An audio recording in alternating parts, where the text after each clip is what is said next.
Assignment Discovery now presents Last of the Tsars, Revolution, Part 1.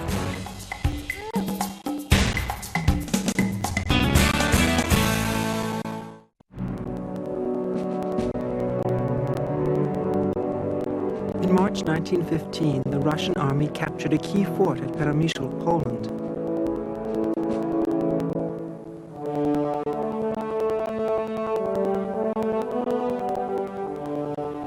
But their joy was short-lived. From now until the summer, they were to suffer defeat after defeat. As desperate as the political situation was, the Tsar and his Empress Alexandra remained absorbed in their own family life and the past glories of the Romanovs. And as the tides of history swelled into a tidal wave, they found themselves right in its course, struggling to remain afloat.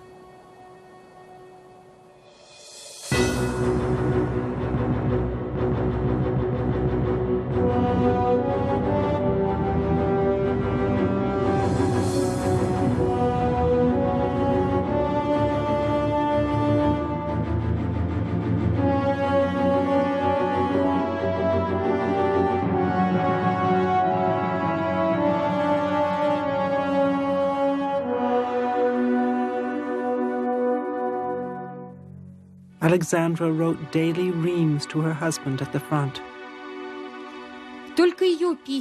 In our archives, her letters alone number over 600, and 2/3 of them were written in the years of the First World War. She sometimes wrote 2 or 3 letters a day. Nikki and Alex wrote to each other in English, their best common language, in a style all of their own, frozen in time. My own sweet Nikki love, may God help me to repay you 100-fold for all your sweetness. Yes, verily, I doubt there being many such happy wives as I am. My beloved Sonny, when I read your letters, my eyes are moist. It seems that you are lying on your sofa and that I am listening to you, sitting in my armchair by the lamp. I don't know if I could have endured it all if God had not decreed to give you to me as a wife and friend. I kiss you and the children tenderly. Ever your old hubby, Nicky.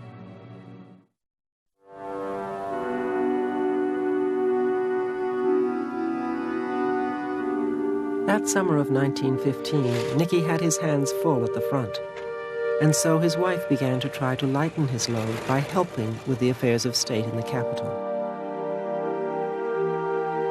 That help eventually included conferring with Rasputin over political appointments. One of their joint decisions was to target the head of the army, Nicholas's uncle, the Grand Duke Nicolasha. Please, my angel, I have absolutely no faith in Nicolasha. I am haunted by our friend's wish, and know it will be fatal for us and for the country if not fulfilled. You know Nicolasha's hatred for Gregory is intense. Nobody knows who is emperor now. It is as though Nicolasha settles all, makes the choices and changes.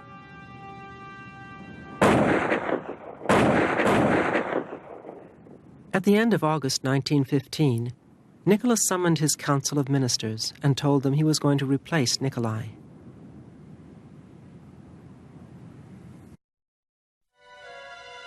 My very own beloved one, you have fought this great fight for your country and throne, alone and with bravery and decision. It is the beginning of the great glory of your reign. Our friend said so, and I absolutely believe it. I am near and with you forever and ever, and none shall separate us. Your very own wife, Sonny.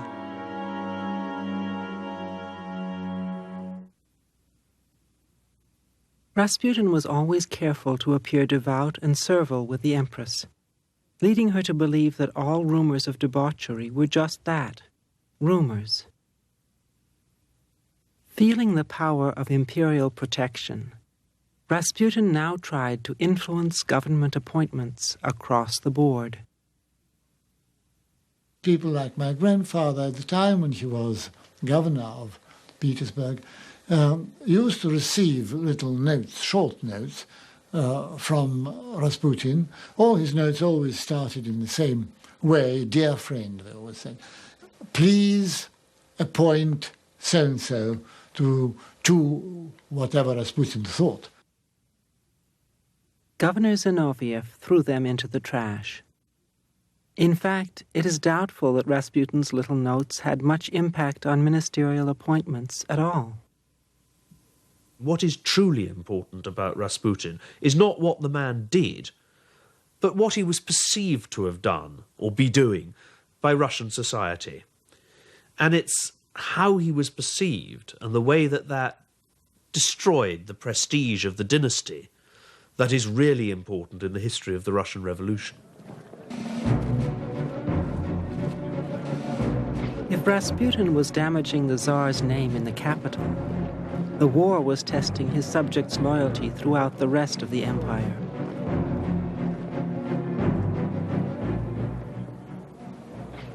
Wounded soldiers, recuperating far from their families, were torn by the letters that started to arrive from home.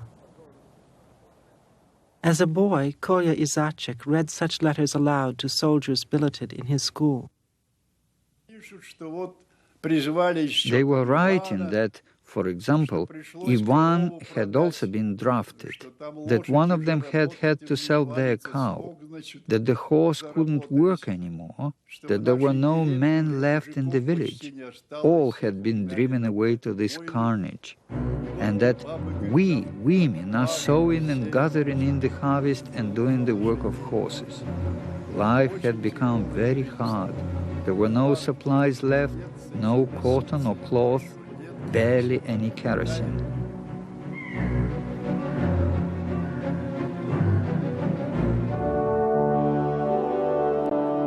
The Tsar, the little father, tried to keep morale at the front high.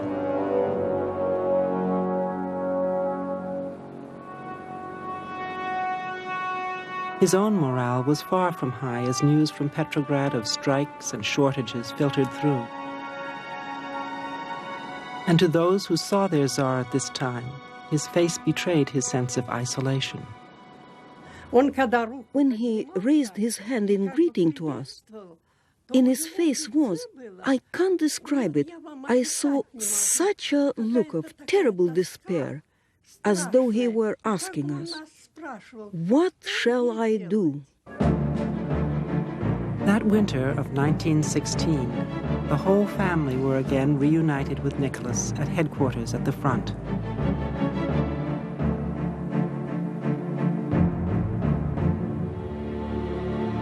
In December 1916, Rasputin wrote to the Tsar, I feel that I shall leave life before January the 1st. Tsar of the land of Russia, if you hear the sound of the bell which will tell you that Gregory has been killed, you must know this. If it was your relations who have wrought my death, then no one in your family, that is to say none of your children or relations, will remain alive for more than 2 years. They will be killed by the Russian people. Gregory.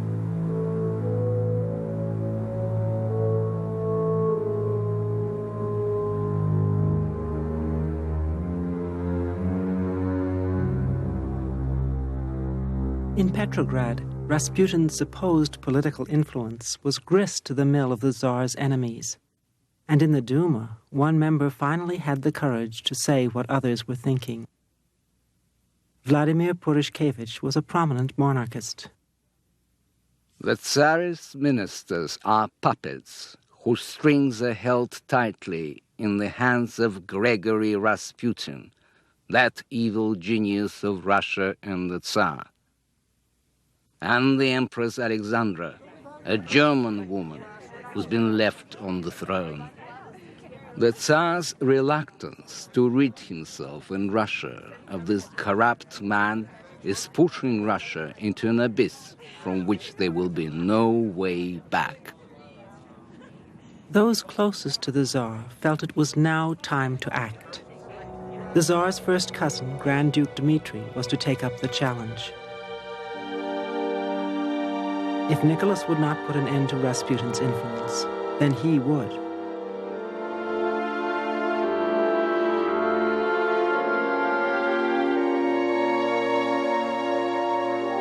The plan was to be masterminded by Prince Felix Yusupov. Married to the Tsar's niece, he was one of the richest men in Russia and known for his flamboyant behavior. A more unlikely assassin would have been hard to find.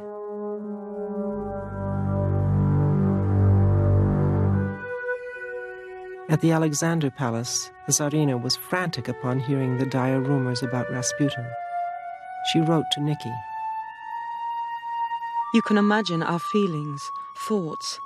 Our friend has disappeared. I cannot and won't believe that he has been killed. God have mercy.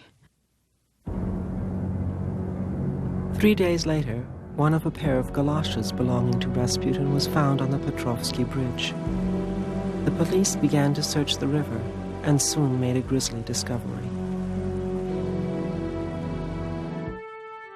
Alexandra was inconsolable. It was her wish that Rasputin be buried in the gardens of the Alexander Palace, where she could take courage from his spiritual presence. Nicholas returned from the front to comfort his grief-stricken wife, who was by now despised by her subjects and bereft of her source of hope. For Nicholas, it was one step closer to the abyss.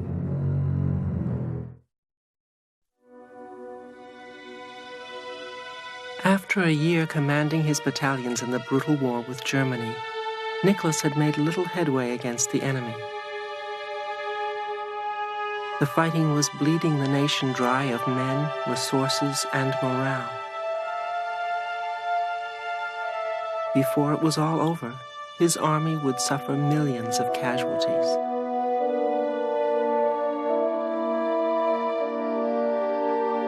On the home front, both food and government were bad and in short supply. In the capital, Petrograd, revolution was brewing. From their home, the Alexander Palace outside Petrograd, Alexandra wrote to Nicholas daily, even hourly. Be Peter the Great, Ivan the Terrible, crush them all under you. Remember, the Tsar rules. How long? Years. People have told me Russia loves to feel the whip. It's their nature. I am fighting for your reign and baby Alexei's future. We must give a strong country to baby and dare not be weak for his sake. My dear, tender thanks for the severe scolding. I read it with a smile, because you speak to me as though I were a child. Yes, truly, you ought to be my eyes and ears there in the capital while I have to stay here. At times, when I think of how things will go, it seems my head will burst. Your poor, weak-willed hubby, Nicky.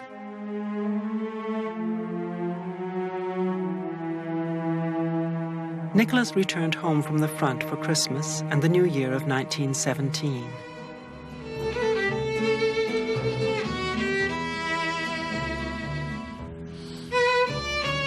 More than ever before, this naturally private family withdrew into their own world.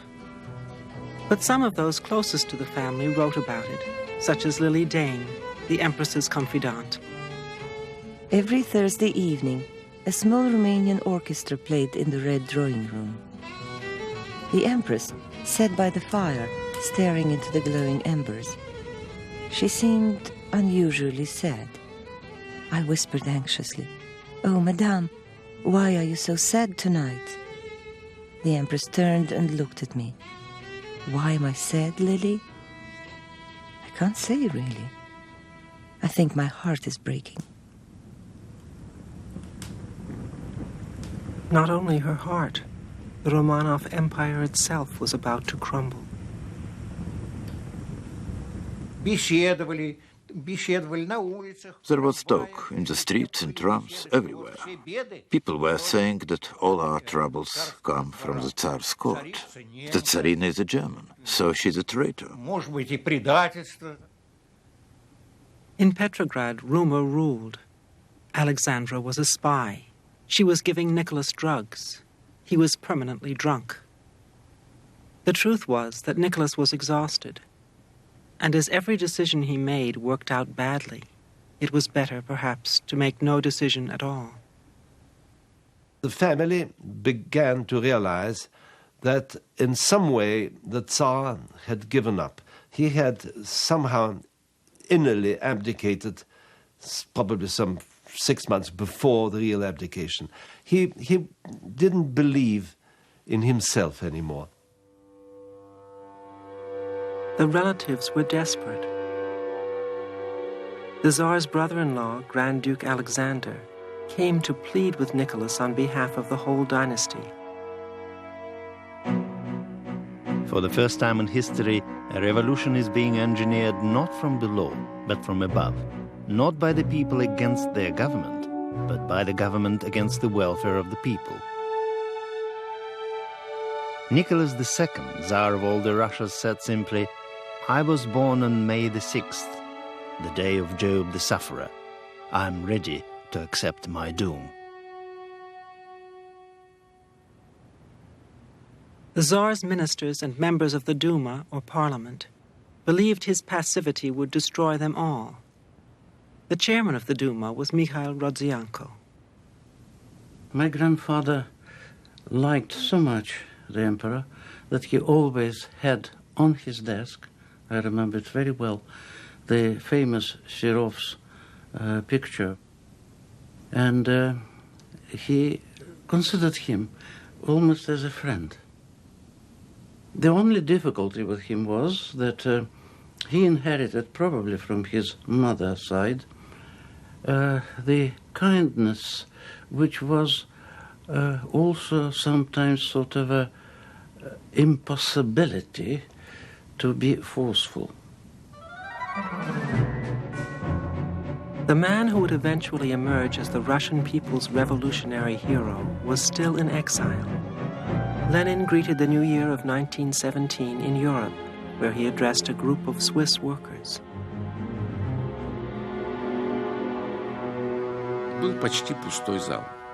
The hall was practically empty, and Lenin, drawing his conclusions at the end of his speech, said, "There are revolutionary currents in Europe, but I think a socialist revolution is still a long way off. We old boys won't live to see it. You young men will, but we won't." He didn't know that in less than 3 months, in his own country, there would be a revolution.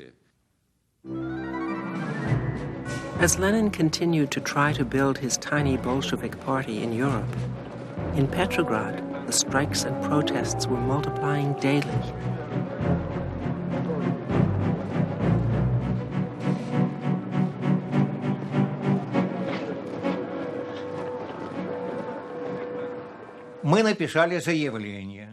We wrote a declaration to the factory management asking for a rise. If they didn't increase our wages, we would stop work and call a strike, and that's what we did. The weather made it worse. In February, 1,200 locomotive engines froze and burst. Food and fuel could not be transported. In Petrograd, hunger sharpened the people's anger. At this critical point, Nicholas made a decision to leave his strife-torn capital and return to the headquarters at the front. He arrived on Thursday, the 8th of March.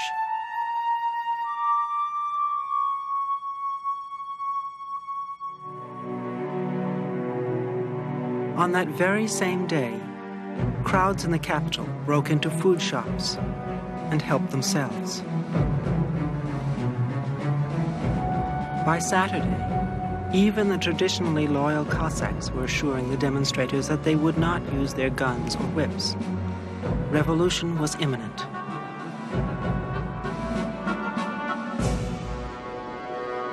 Alexandra wrote despairingly to Nicholas on the very eve of the Russian Revolution, Sunday, the 11th of March, the 24th of February by the old Russian calendar.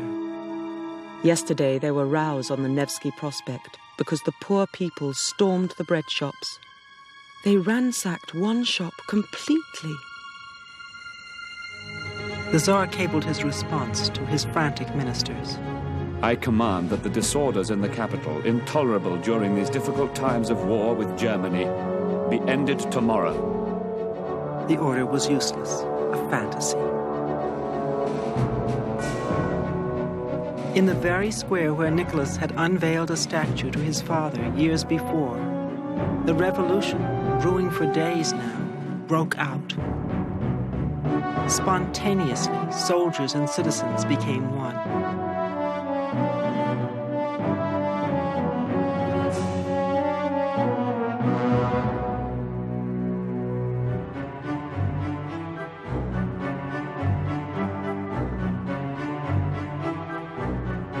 The Russia of labor was marching towards power without suspecting it. The Russia of the ruling class had lost without realizing it. So wrote Alexander Kerensky, who was to become one of the leaders of the new provisional government. I saw soldiers surrounded by civilians lining up on the opposite side of the street. They wanted to know what we intended to do with the members of the Tsar's family, and they demanded harsh treatment for them. I said that the most dangerous of them would be kept in custody, but that under no circumstances was the crowd to take the law into its own hands. I insisted that bloodshed be avoided. With revolutionary troops blocking the railway lines, the Tsar's only option seemed to be to head for the small town of Pskov, where loyal troops were said to remain.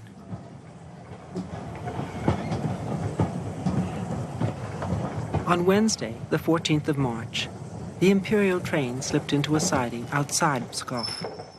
Nicholas appealed to his generals for support, in vain. The weakened Nicholas would have to go. It was time to pass on the throne. The most bitter words came from Nicholas's uncle Nikolai, whom the Tsar had removed as head of the army. As a loyal subject, I consider it my duty to beg you, Your Majesty, on my knees to save Russia and your heir. Cross yourself and pass the throne to your son. There is no other way out. Grand Duke Nikolai could not quite bring himself to say the word, abdicate. It was said by the courtiers that Nicholas sank into his wife's arms and wept.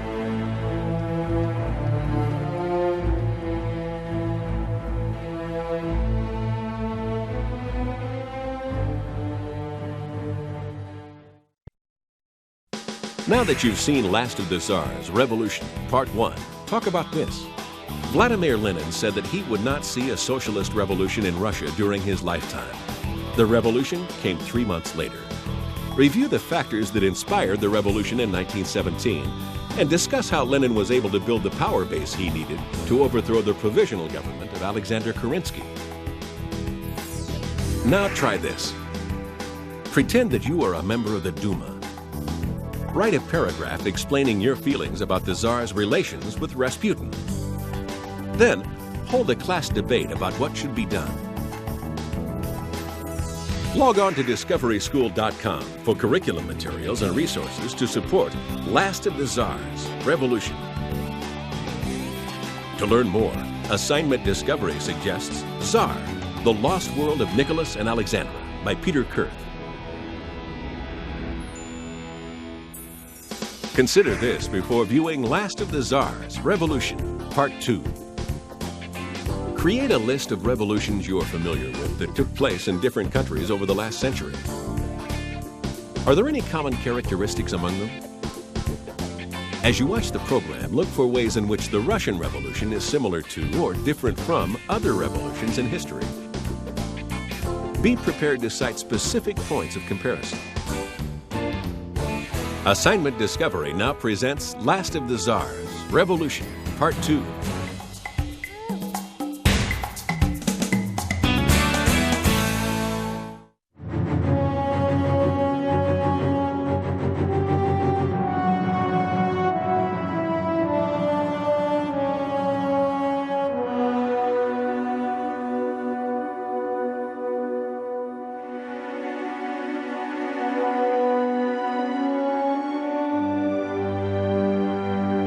15th of March. For the sake of Russia, I decided to take this step. All around me I see treason, cowardice, and deceit.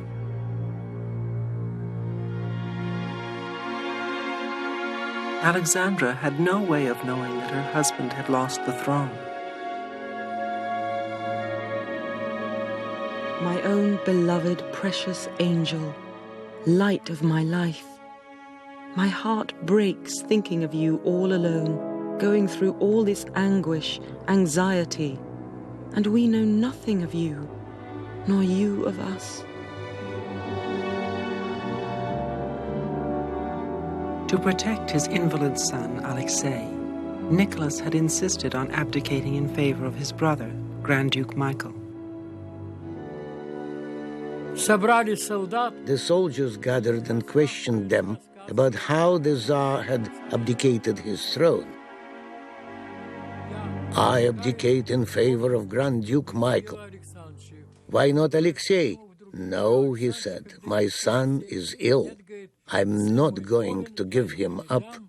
We will go to the Crimea and grow flowers.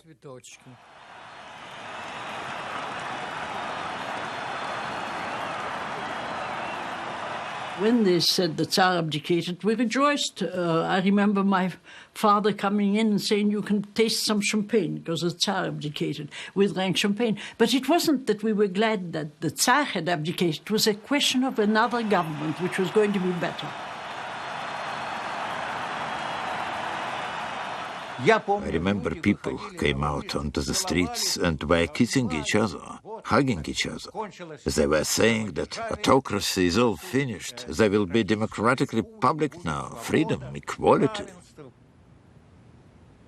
My grandfather, when he heard that the Tsar abdicated not only for himself, but also for his son, Alexis, he became pale like snow and started having tears and even sobbed and said, well, now Russia is finished.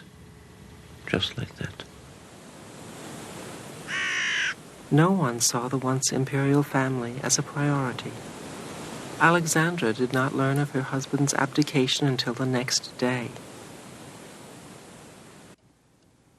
In the palace, both water and electricity had been cut off. And not only had her adored Nicky been forced to abdicate, but also his brother Michael had rejected the throne. Now there was no Tsar at all. By the time Nicholas returned home, the Alexander Palace was in the hands of the Revolutionary Guards. No one was present when the ex-Tsar met his wife Alexandra. They themselves never wrote about it. It was said by the courtiers that Nicholas sank into his wife's arms and wept.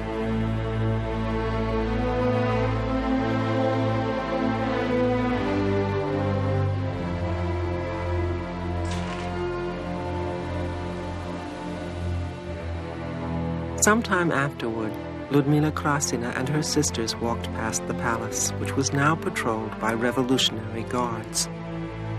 And one of these men, dressed in khaki, he looked like a soldier, was shoveling the snow away from the footpaths. I looked and I thought, this is not a soldier, this is the Tsar himself cleaning the paths of his garden. What is he doing, mademoiselle? I asked. He can't be the Tsar. Yes, she said. You see, he's been deposed. It's the revolution. He's a prisoner in his own palace, and he's not allowed to go out. He is guarded. And he's doing this to get some exercise. What amazed me, I was a little girl then, was that the Tsar was dressed in an old coat, which was all stained. It wasn't even clean. There were no decorations, nor epaulets. Many years have passed. I'm 90 now, but I still remember it. I still remember the Tsar's expression. There was such pain and suffering. and tears in his eyes. The family's situation at the Winter Palace was house arrest rather than imprisonment, but it was still a far cry from their previous life.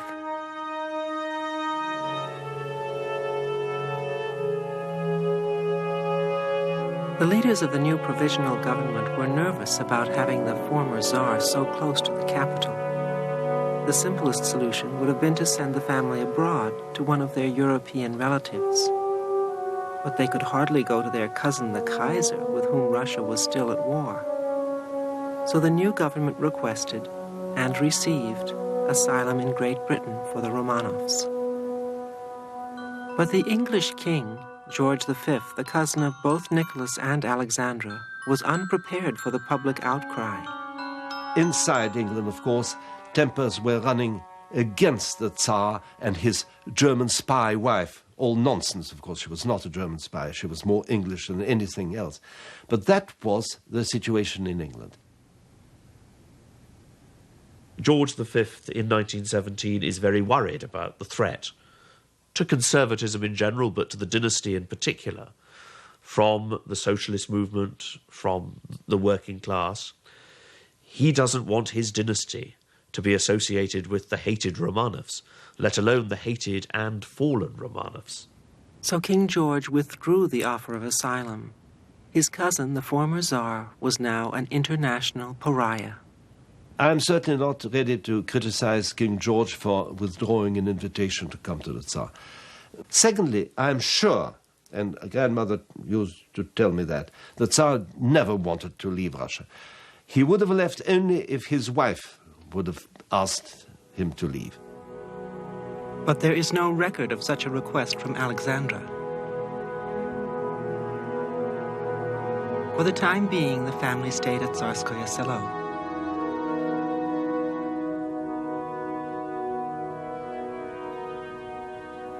But the world had not stopped. Russia was still at war with Germany, but the Germans had a secret weapon, the banned radical Vladimir Lenin, whom they now sent back to Russia on a sealed train.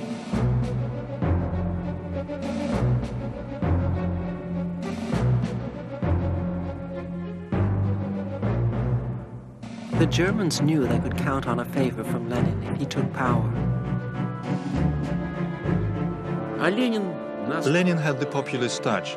Peace and land for the people, he proclaimed. You soldiers, and there were about 200,000 soldiers in Petrograd.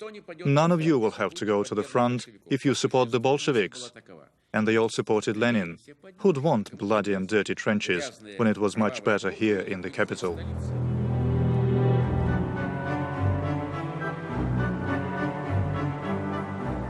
Lenin's true hour of glory was still to come. First, he had to tackle Kerensky, who was becoming a leader of the new provisional government. Lenin's propaganda machine went to work on Kerensky, but Lenin's ultimate focus was on the Romanovs, who had been responsible for the hanging of his older brother years before. Lenin wanted them all dead. Even though the deposed Tsar and his family were becoming a liability, the moderate revolutionary Kerensky felt responsible for the Romanov safety.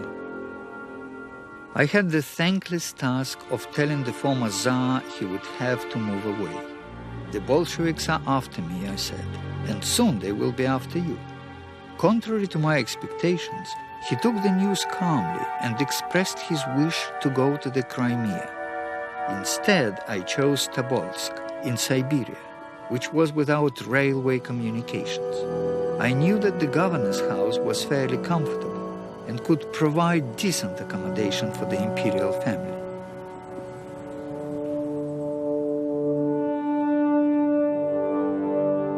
As the sun rose on August the 14th, the moment came for the once imperial family, with their many trunks and cases, and at least 24 members of the Tsarist household, to leave.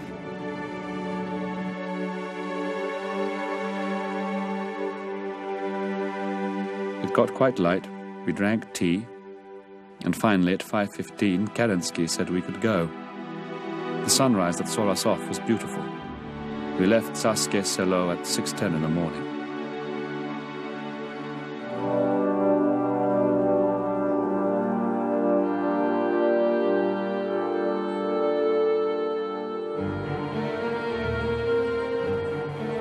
The journey into exile was long and slow. 4 days in a train, 2 more on a paddle steamer. On the evening of the 20th of August, they finally reached Tobolsk. Nicholas had once visited the Kremlin here a quarter of a century before. He had stayed in the governor's house, and it was in this very house, renamed Freedom House since the revolution, that the Romanov family were now to be prisoners. By the late fall of 1917, Lenin and his Bolsheviks were poised to seize power.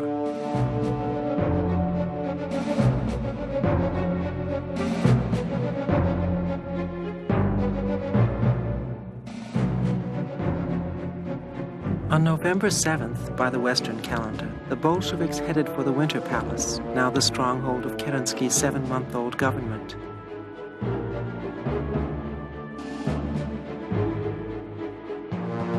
It is one of Soviet history's most legendary moments.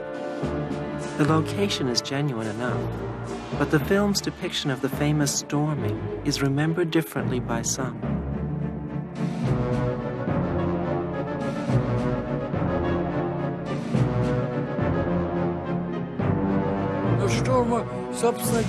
There was no storming as such. Well, there was a storming, but there was no bloodshed, because all the young cadets, they were just boys, really. They just threw down their arms and surrendered. Vladimir Antonov Ovsienko was in charge of the famous storming of the Winter Palace. My father called it a coup, a takeover, and that's why there were practically no casualties. He could have been shot, and his sailors too, but nothing like that happened. The government fell like a ripe pear from the tree. The provisional government was destroyed, but the damage to the palace consisted of chipped paintwork and a broken window. Kerensky managed to flee Petrograd, never to return. Lenin and the Bolsheviks were now the rulers of Russia. Lenin, whose return to Russia had been engineered by Germany, pushed for peace. In one stroke of the pen, he conceded great tracts of the Russian Empire's western borderlands, nearly 500,000 square miles and more than 1/3 of the population. Peace was popular enough with the demoralized soldiers, who fraternized with German soldiers at the front. But it split the country. In the south, an anti-Bolshevik white army came into being. It was immediately countered by a Bolshevik red army. A civil war was brewing, in which the Bolsheviks' main weapon was coercion, the Red Terror. In Tobolsk, Nicholas eventually heard of the disintegration of his Russia. The family had now spent more than 6 months as prisoners in Tobolsk, in the shadow of its ancient Kremlin and cathedral. I would say that the Romanovs' fate was sealed from the moment that the Bolsheviks came to power. The new regime seized power in what was a coup d'etat. The Bolshevik regime then went on to sign the Treaty of Brest-Litovsk with Germany and signed away everything that Russia had gained for 300 years. Having done that, civil war was a certainty. And once you had civil war, Lenin and his party were going to react ruthlessly. I think at that point there was no hope for the Romanovs. They were bound to die. On top of everything, Alexei, now nearly 14 years old, was to suffer another serious bout of hemophilia. He would never walk again. In late April 1918, the Bolshevik High Command, now established in the Kremlin in Moscow, issued new orders. The Romanovs were told to get ready to leave, but not where they were going. Across the road from the governor's house lived the Tsar's much-reduced retinue, including Dr. Bortkin, the family physician, and his daughter Tanya. Shortly before Easter, a small gift arrived for Tanya, and with it, a note. It is dated 1918 and signed O.R. Olga Romanov, Easter 1918. Just a few days before their departure for Ekaterinburg, 3 months before their death.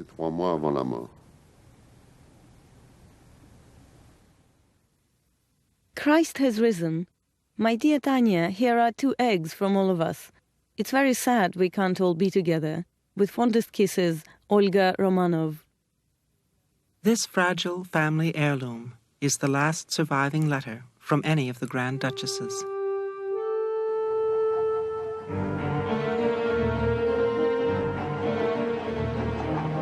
Under guard, Nicholas and his family were sent on yet another exhausting journey. En route, their train was hijacked by a band of hardened revolutionaries. Their new wardens took them to the town of Ekaterinburg in the Urals. They arrived on April 18, 1918, and were installed in the former house of a merchant named Ipatiev. It was renamed the House of Special Purpose.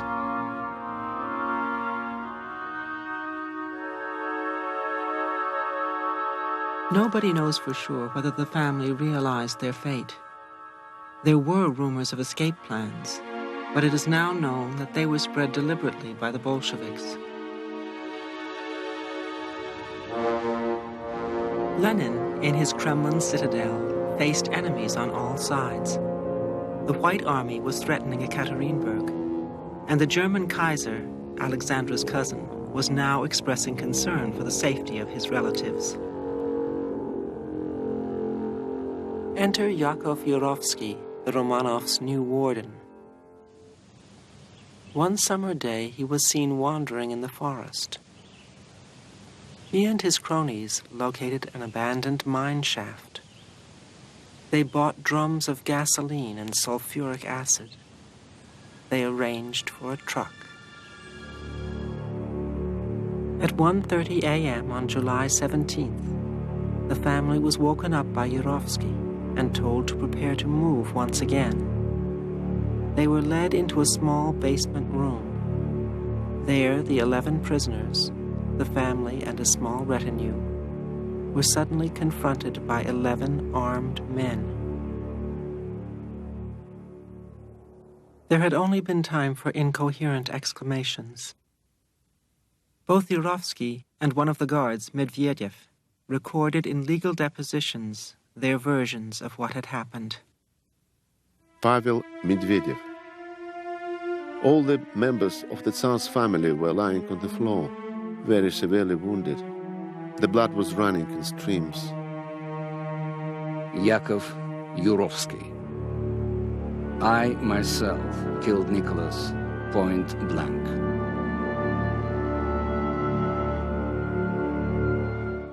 This telegram to the bosses in Moscow announced in a prearranged code that the whole family was dead. Nicholas has been shot and his family sent to a safe place. The Tsar's family was not alone. Every Romanov the Bolsheviks could find, they murdered. Nicholas's brother Michael, 9 uncles and cousins, and Alexandra's sister Ella, 18 Romanovs in all. The local Bolsheviks appeared to have carried out the murders on their own initiative, but it now seems clear that it was on orders from Lenin. Lenin took great care, however, to hide the truth, even from his ambassador to Berlin, Adolf Ioffe. In 1918, when my father was Soviet ambassador in Berlin, he received a communication down the line from Moscow that the former Tsar, Nicholas II, had been shot. He asked, "And what about the family?" He got no reply, and somehow the question was hushed up.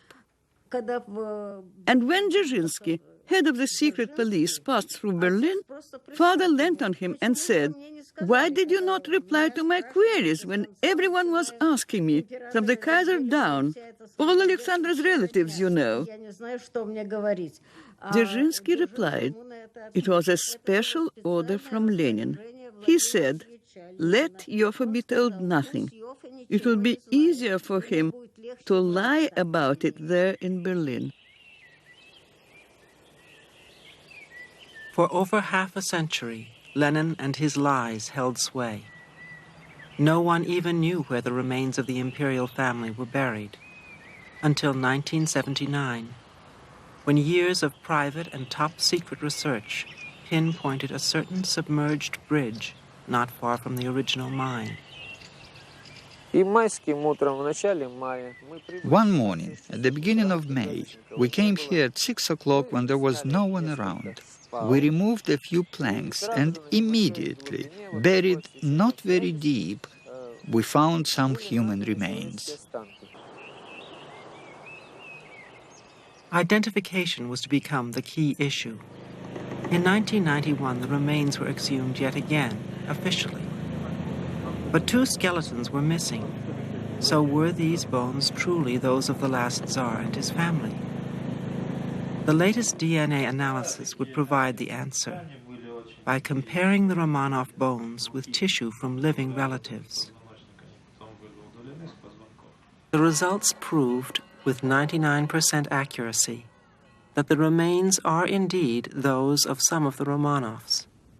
One daughter and the son have not been accounted for, so rumors of Romanov surviving the assassination live on, however unlikely.